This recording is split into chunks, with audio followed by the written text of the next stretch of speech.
አሰላሙ አለይኩም ወራህመቱላሂ ወበረካቱ። ውድ ረህማ ዩቲዩብ ተከታታዮች በሙሉ እንዴት ናችሁ? ደህና ናችሁ ወይ? ውድ ቤተሰቦቼ እንደምን ናችሁ? እኔ ደህና ነኝ አልሐምዱሊላህ። በሀገርም ውስጥ ያላችሁ በሀገርም ውጭ ያላችሁ ሰላም ብያለሁ። እንዴት ናችሁ? ደህና ናችሁ ወይ? ዛሬ ደግሞ እንግዲህ ተከታታዩ ድራማ ቀጥሏል ማለት ነው።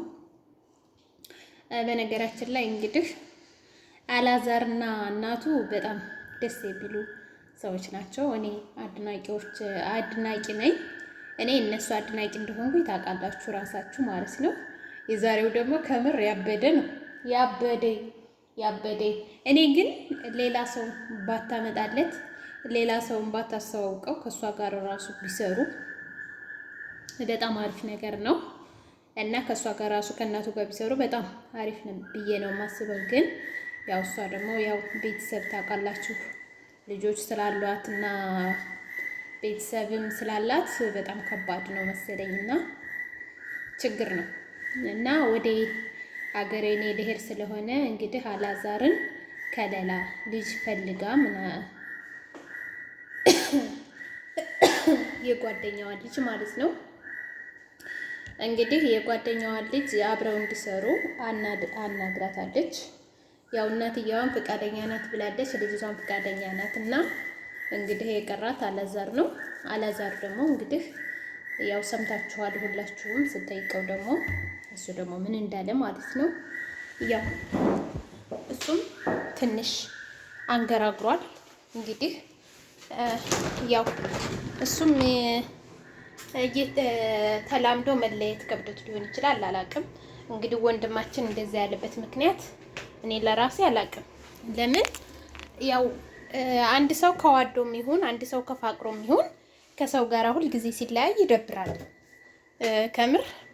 ያው እሱም ደግሞ እንግዲህ ከሄሉ ባደረገችው ነገር እና ስለተለያዩ ያው በዛ ነገር ደብሮት ነው መሰለኝና ሴት ማየት አልፈልግም ነው የሚለው። ወይኔ በዛ አጋጣሚ ይቅርታና ይሄ ልጅ ግን ሴት አላይም ስላለ ካላገባ ወደፊት እንዴት ነው?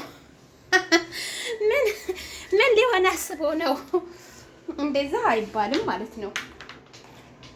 እንደዛ አይባልም።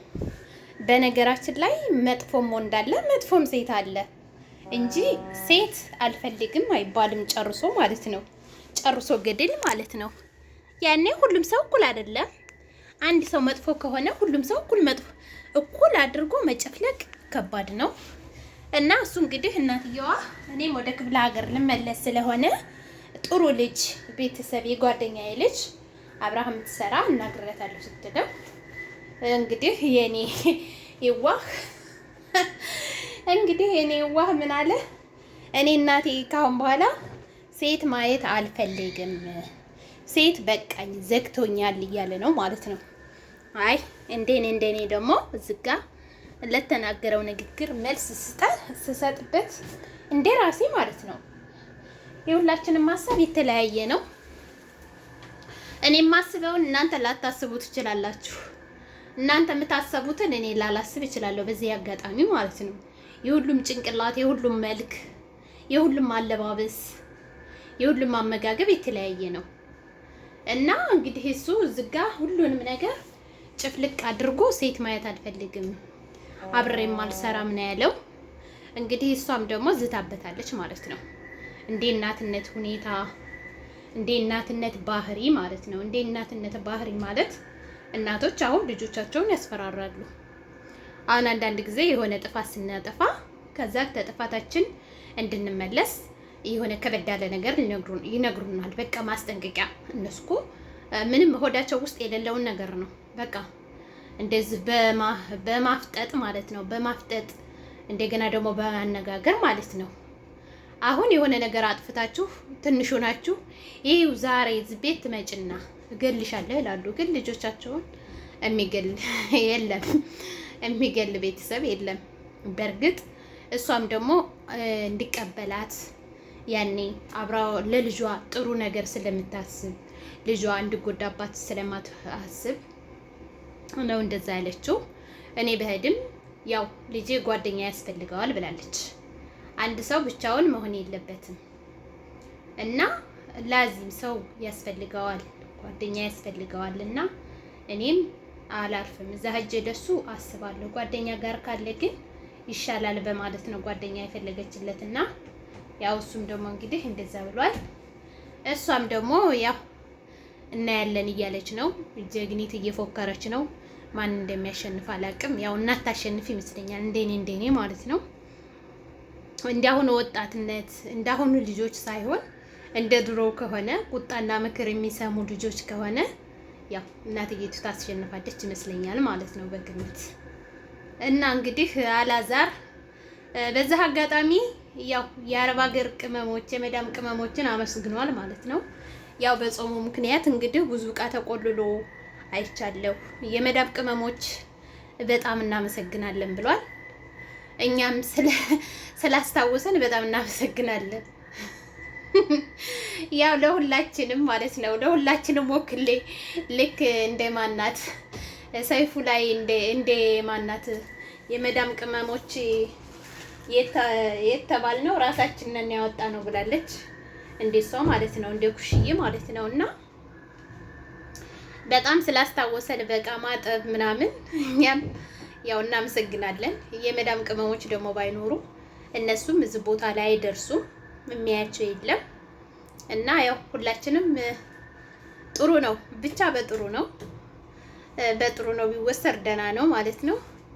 ይሄንን ሁላ ስራ እየሰራችሁ ይሄንን ሁሉ ነገር እያደረጋችሁ በጣም ጠንካራ ናችሁ ብሎ እንግዲህ እንዳያችሁት ተናግሯል ማለት ነው። እውነት ጎበዝ ነው። ጥሩ አስተሳሰብ አለው። ጥሩ ስላሰበ ነው። ሌሎቹማ እንኳን ምስጋናና ምንም አይሉም፣ ይሳደባሉ። እንዴ እኔ እኮ ባለፈው አመለከቱብኝ ማለት ነው። በጣም ይገርመኛል። አንዳንድ ሰዎች ግን ምቀኛ ናቸው። በዚህ እኔ ምንም ችግር የለብኝም። በራሳችሁ አይዳም መስራት ትችላላችሁ። ኢትዮፕ እናንተ ጭንቅላታችሁ ሰፊ ከሆነ በራሳችሁ አይዳ መስራት ትችላላችሁ። በሌላ ነገር መስራት ትችላላችሁ። በቃ ቡጨቃ ቢያቆምም ችግር የለውም። አስለን አሁን ሰው ቡጨቃን ማንም አያየውም። እና ግን አመለከቱ ማለት ነው። አመለከቱ ወዳው ቅጣት መጣብኝ ማለት ነው። ደውዬ ግን ስጠይቃቸው አይ እኛ አላመለከትንብሽም ምናምን ነው ያሉኝ። በጣም ይገርማል። እኔ በጣም ነው የገረመኝ። እና እንግዲህ አላዛርም ደግሞ እስከሚያመለክት ድረስ ደግሞ እሱም ያው ልስራና ከዛ በኋላ እሱም ደግሞ ሲያመለክትብኝ ያቋርጣለሁ ማለት ነው። ለማንኛውም የዛሬው ቪዲዮዬ ይሄን ይመስላል። ከወደዳችሁት ላይክ ሼር አድርጉ። ውድ ቤተሰቦቼ አይዟሽ ለምትሉኝ ልዩ ምስጋና አለኝ። ያው ሰው ባለው ነው፣ አንድ ሰው ባለው ነው ለማንኛውም ማለት ነው። እና ያኔ ዩቲዩብ ችግር የለውም ከሰራችሁ የትም ትደርሳላችሁ ማለት ነው። እንደገና ደግሞ ያው አንዳንድ ሰዎች አሁን እኛ ብዙ ጥቅም የምናገኝ ይመስላቸዋል መሰለኝ ሲያስቡት ማለት ነው። ብዙ ጊዜ አዘውትራችሁ ስለነሱ ማለት ነው ስለነሱ ብዙ ቪዲዮ የምትሰሩ ከሆነ እነሱ ጋር የሆነ በቃ መቆራረጥ ምናምን ነገር ካለ ማለት ነው በጣም በኃይለኛው ገንዘብ እንደሚከፈላችሁ ነው የሚመስላቸው።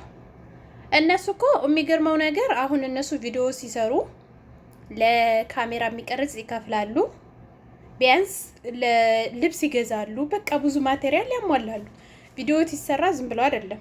እኛ እንኳን መዳም ቤት ተቀምጠን ያው የኒት እና እንደገና ደግሞ ሻሃን ምናምን ጀዋል ነው ያለብን፣ ብዙ የለብንም። ቢያንስ እነሱ 40 ሺህ ብር 30 ሺህ ብር ያወጣሉ። ግን ያ ቪዲዮ ደግሞ ቆንጆ ቪዲዮ ደግሞ ከሆነ ከዛ በላይ እነሱ ደግሞ ሊያገኙበት ይችላሉ። እና ሂሳቡን ስናስተሳስበው ግን እኛ ግን የነሱን ታሪክ የነሱን ወሬና የነሱን ታሪክ በጭንቅላታችን ቀርጸን አዳምጠን ይሄንን ተቻርገን እንደገና ደግሞ እንደዛ አሉ ብለን ነው የምናመጣውና ብዙ ነገር የለውም። ግን በጣም ያካብዱታል። ለምን እንደሆነ አላውቅም። ራሳቸው ዩቲዩብን ስራ እያወቁት ለምን እንደዚህ እንደሚያደርጉ አላውቅም። ያው እንግዲህ መውቀስ አይደለም። እኔ ሰውንም መተቸ ሰውንም መውቀስ አልችልም፣ አላቅበትም፣ አልለመደብኝም። እኔ ሰርቶ መኖር በቃ በራሴ መስራት ብቻ ነው የምፈልገው እንጂ አንደኛ ሰው ለውቀስ አይደለም። እንዳው ነገሩ ትዝ ሲለኝ ሁኔታዎቹ ትዝ ሲሉኝና የተሰራው ስራ ትዝ ሲለኝ ነው እንጂ ላነሳውም ላወራውም አስቤ አይደለም ማለት ነው። ትቸዋለሁ። ያው በጊዜው ሁሉንም ነገር እንትን ብዬ ስለተውኩት ማንሳትም የለብኝም ነበር ማለት ነው። ስለዚህ እና ውድ ቤተሰቦቼ፣ ውድ ሀገሬ ልጆች፣ ውድ ጓደኞቼ ማለት ነው እንደኔው ዩቲዩብ እንሰራለን ብላችሁ ያሰባችሁ ያው ጠንከር ብላችሁ ስሩ፣ ግን በራሳችሁ አይዳ ስሩ ማለት ነው። አሁን ዩቲዩብ በቃ እየያዘ ነው። እንደገና ደግሞ እነሱም እያመለከቱ ነው። የሚገርማችሁ ነገር እነሱ በእኛ ጥሩ ደረጃ ላይ እየታየላቸው ጥሩ ደረጃ ላይ እየደረሱ ገንዘብ እያገኙ፣ እኛ ግን እኛ እንዳንሰራ የሚያደርጉት ነገር እውነት ለመናገር በጣም ያማል። ለምን እነሱ እኮ እኛ ባናያቸው እኛ ባንከታተላቸው፣ በተለይ የአረብ ሀገር ሴት ባያያቸው የእነሱን ቪዲዮ ማንም አይላቸውም። ሀቅ ነው፣ ሀቅ ተተባለ ማለት ነው። ላኪን ግን ገና እኛ ደግሞ የእነሱን ፎቶ እየለጣጠፍን እኛ ደግሞ ስንሰራ እዚህ ጋ መተው የሚያመለክቱ ከሆነና እኛን የሚያስጎዱን ከሆነ በጣም ከባድ ነው። እናንተ ለህሌናችሁ ራሱ ምን ታስባላችሁ? እኔን ተውት፣ የሆነ ሆኗል፣ ችግር የለብኝም። ያው እንደገና ደግሞ አለመስራትን እመርጣለሁ፣ ችግር የለውም። ግን ሆን ብላችሁ እናንተ ሂሳቡን ስታስቡት ስታውሰለስሉት እንዴት ነው ይሄ ነገር? በጣም ከባድ ነው። ሰው መሆን ከባድ ነው። ለማንኛውም ውድ ቤተሰቦቼ ይሄን ይመስላል የዛሬው እንግዲህ ቪዲዮዬ። ላይክ ሸር አድርጉ።